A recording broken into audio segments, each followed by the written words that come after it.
we would absolutely have a different attitude and approach in respect of that.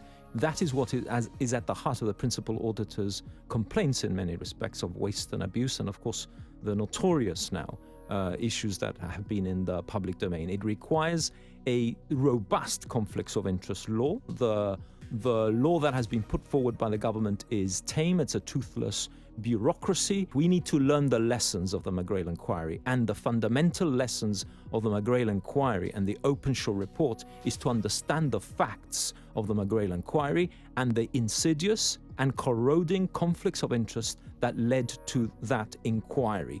And that is not just a lesson in itself, it's the tip of the iceberg, because we all know that in Gibraltar we need to go much deeper, much further on controlling those conflicts of interest that is leading to the award of contracts in circumstances where there are clear conflicts of interest that the government itself do not recognize. So you say we need more robust laws. What would that look like in practice? What does that mean? Well, in practice, what it will do is, fundamentally, you need to look at the eligibility of government contracts so that you create a bag of prohibited individuals that cannot vie for a government contract, and then a bag of restricted individuals that are subject to declarations that can apply, but at least the declarations are public. Look, I mean, at the heart of the McGrail inquiry, let's not forget there is a company called 36 North, in respect of which the law firm of the chief minister had ultimate beneficial interests, and so did the chief minister.